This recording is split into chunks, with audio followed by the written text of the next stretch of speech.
काय नावाचा? घडणी. घडणी. यापूर्वी कधी शब्द ऐकलाय? काय माहितीये घडणीविषयी? नाही माहिती. चला आज आपण शिकूया.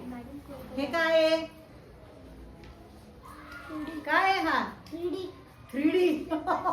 3D का रे हा? 3D कशाला म्हणतात माहितीये? नाही माहिती. ह्याला म्हणतात 3D. आणि हा जो सपाट, ज्याला फक्त लांबी रुंदी सपाट असतो, सपाट कागदासारखा, त्याला म्हणायचं 2D. काय म्हणायचं? 2D. आणि मराठीत म्हणायचं द्विमितीय. ज्याला दोनच मिती असतात, लांबी रुंदी, लांबी रुंदी. आणि हा आहे 3D म्हणजे त्रिमितीय.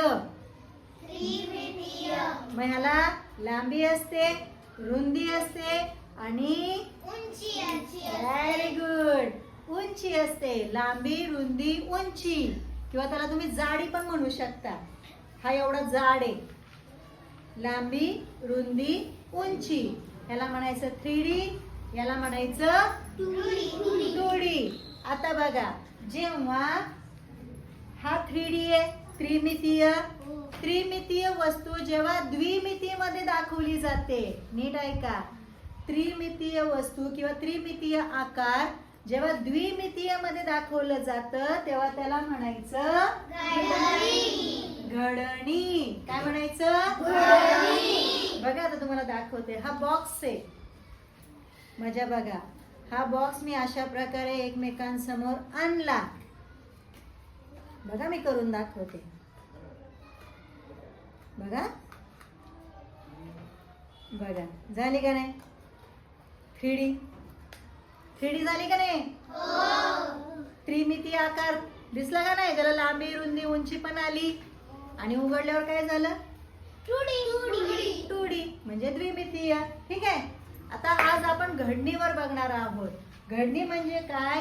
याच द्विमितीय आकाराचं तुम्हाला दिलेलं असतं, एक आकृती दिलेली असती आणि त्याच्यावरून प्रश्न दिलेले असतात. आता बघा मी तर नंबरिंग केलेले आहे. 1 2 3 4 5 6. किती भाग आहेत याच्यात? एकूण 6. हे 6 भाग जेव्हा एकमेकांना अशा समोरासमोर करून जोडले जातात त्यावेळेस असा घनाकृती आकार तयार होतो. आता याला घन का म्हणायचं? कारण हा कुठूनही बघा तुम्ही, हा चौरसच दिसणार. कसा दिसणार? चौरसच दिसणार. म्हणून याला म्हणायचं घन. इकडून पण चौरस, इकडून पण चौरस, ह्या बाजूनी चौरस आणि ह्या बाजूनी पण चौरस. पण आता हा बघा आकार थोडासा वेगळा आहे. Very good. हा कुठला आकार आहे? आपण याच्यामध्ये पाहिले तिसरीला असताना भौमितिक आकार, चौथीला पण पाहिले. हा आहे इष्टिकाचिती. ह्याचा जो पृष्ठभाग आहे तो कोणत्या आकाराचा आहे? Very good. आयत आयत आयत. फक्त इकडून इकडून दोन बाजूनी तुम्हाला चौरस दिसेल. ठीक आहे. ह्याला काय म्हणणार तुम्ही? इष्टिकाचिती. फरक लक्षात आला तुम्हाला? घन आणि इष्टिकाचिती मधला, 2D आणि 3D मधला, भौमितिक आकृती मधला, द्विमितीय आकार, त्रिमितीय आकार मधला. नक्की जायचं पुढं. बघा आता तुम्हाला प्रश्न कसे असतात. असा आकार दिलेला असतो. ह्या आकारावरून आता बघा 1 2 3 4 5 6 ह्या आकारावरून तुमचा क्यूब म्हणजे घन तयार होतोय. बरोबर. बघा घन तयार होतोय. झाला? तुम्हाला असा प्रश्न दिलेला असतो की 1च्या विरुद्ध बाजूला, विरुद्ध म्हणजे समोरासमोर, 1च्या विरुद्ध बाजूला कोणता नंबर येईल? 3. Very good. 3. 2 कसा येईल रे दादा? असे जर घडी घातली तर 3च्या शेजारी 2 आला. मी काय विचारले? समोर. बघा काय आला?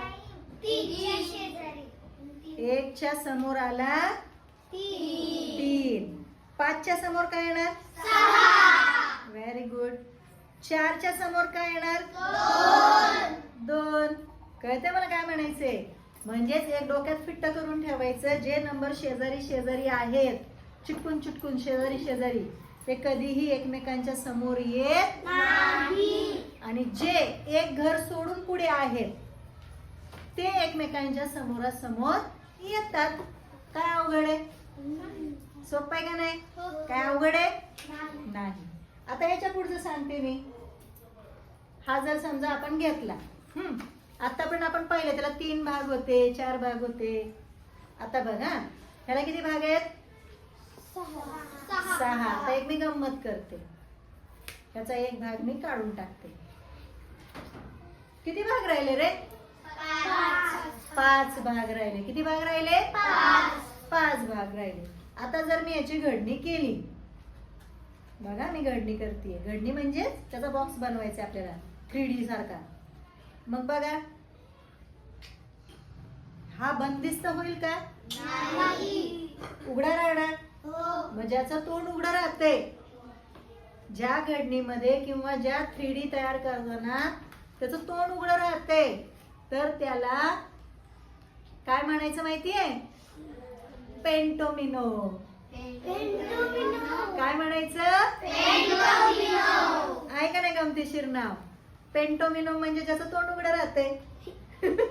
याचाच अर्थ काय? याच्यामध्ये किती असतात? 5. किती असतात?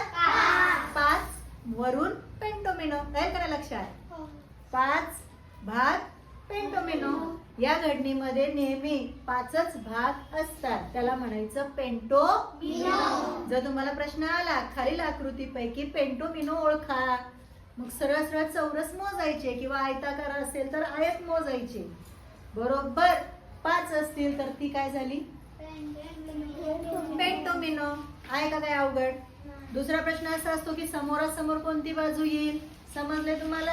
ह्याच्यात मी शिकवलंय समोरासमोर कोणती येईल. असं पण विचारतील 2च्या शेजारी कोणता अंक येणार नाही?